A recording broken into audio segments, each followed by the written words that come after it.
Padahal yang sekarang terdepan kan Yamaha. Ya kan? Yamaha semakin terdepan ya. Maaf Pak Gali ya. Ya intermezzo ya. Betul dia. Memang itu saya yang sampaikan tadi ya. Hakim itu dulu sampai sekarang disorot karena pekerjaannya menyangkut hidup orang banyak. Putusannya itu seandainya tidak memenuhi rasa keadilan, yaitu akan dikecam dan tidak ada namanya putusan pengadilan itu yang selamanya bisa diterima. Pasti ada pro dan kontra. Bentar Pak, katanya nggak kedengaran suaranya Pak. Oh iya. Coba apa Alfani, apakah ada kedengaran? Halo, tes. Dengar. Tes. Bentar, 1, 2, 3. Halo Kak Alfani, udah dengar suara kami? Ibu atau laki-laki? Ibu Oh, ini kelihatannya. Ibu. Salah sebut tadi berarti. Dengar ya? Udah dengar Kak? Halo? Oke, berarti kalau udah diam berarti udah dengar. Udah ya. Itu tadi saya bilang hakim itu jabatannya sangat disorot ya. Menyangkut hidup orang banyak, menyangkut nyawa dan nasib seseorang itu tangan hakim. Makanya hakim yang bagaimana ya, yang bisa membawa peradilan yang agung itu. Ya hakim yang berintegritas. Kalau seandainya masih ada juga hakim yang seperti itu, berarti itu kan ya bisa jadi hakim yang seperti itu belum menerapkan apa yang betul-betul dijadikan sebagai persyaratan seorang hakim, punya integritas. Nah, jadi kalau bisa ya dari mulai perekrutan hakim sampai pendidikan hakim itu betul-betul harus ketat. Harus ketat dan selalu diadakan semacam pengawasan melekat. Nah.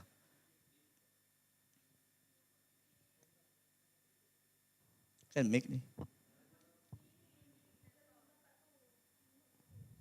Oh bukan, oh maaf Kak Alfani, kalau yang nama Bapak itu memang nggak mengeluarkan suara. Yang keluarkan suara yang pakai ini, pakai mikrofon.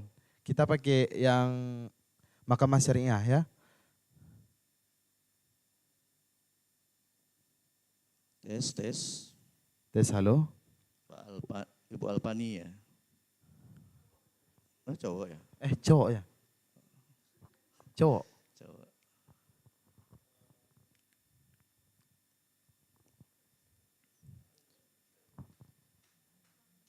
Hah?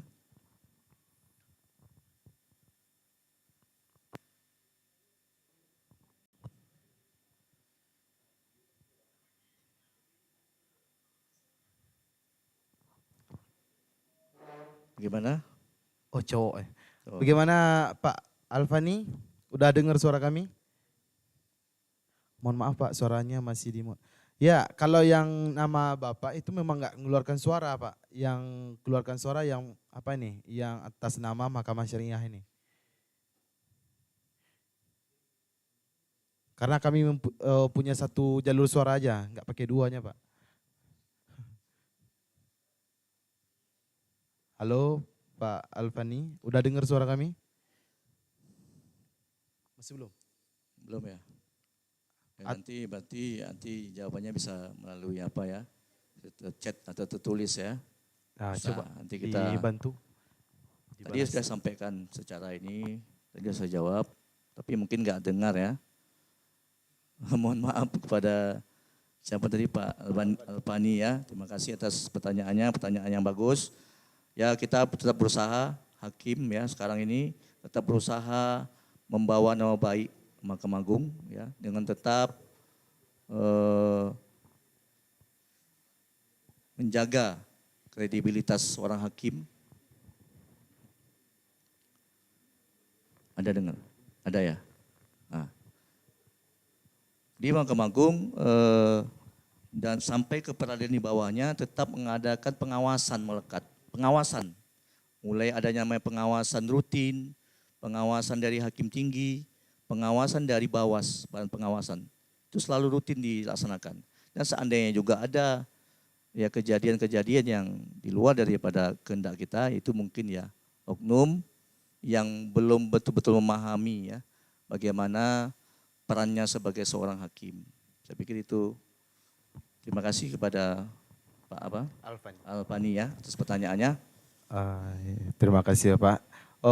Mungkin itu jawabannya dari Bapak ya, Bapak Alfani. Walaupun kurang-kurang dengar, nanti ntar diperbaiki lagi. Kami Ya.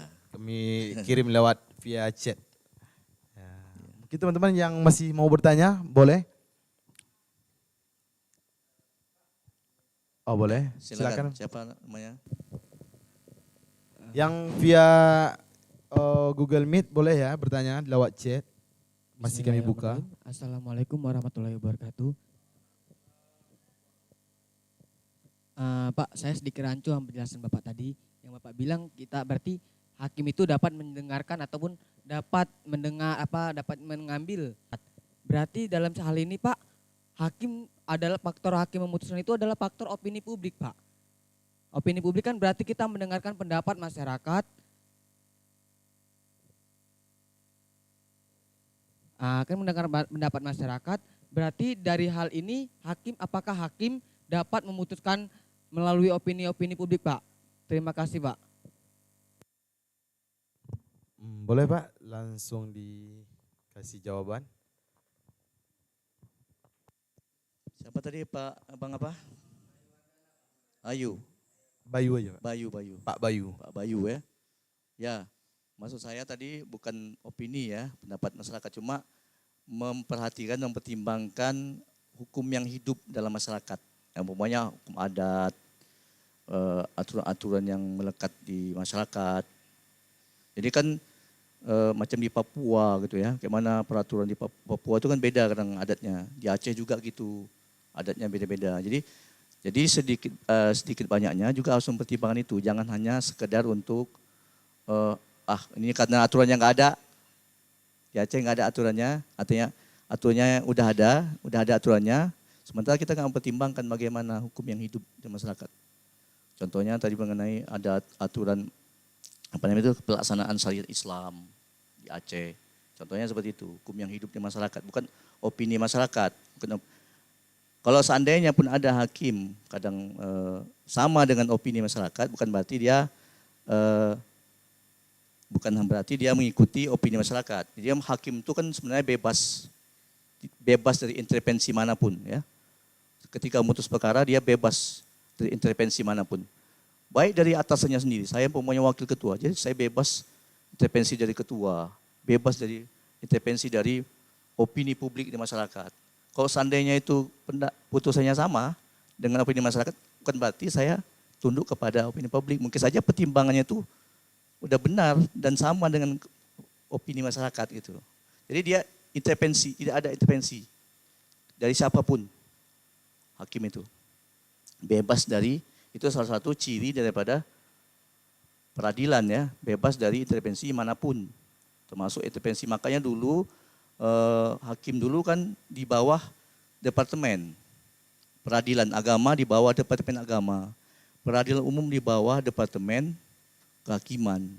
Peradilan militer dulu di bawah departemen pertahanan ya. Hakim Tun dulu di bawah departemen dalam negeri sebelum Orde Baru, sebelum masa reformasi. Nah, supaya hakim ini bebas dari intervensi manapun juga, dari atasannya sekalipun, karena departemen itu yang menggaji hakim, ya, memenuhi kebutuhan hakim secara administratif dan kebutuhan-kebutuhan lainnya. Nah, supaya dia jangan intervensi, makanya hakim itu peradilan agung itu di bawah satu atap, one roof system, di bawah Mahkamah Agung. Tidak ada departemen lain. Nah, jadi dia bebas menentukan. Kalau dulu kan masih ada intervensi. Kenapa intervensi? Karena yang ada satu perut, satu kepala. Perutnya di departemen, kepalanya di Mahkamah Agung.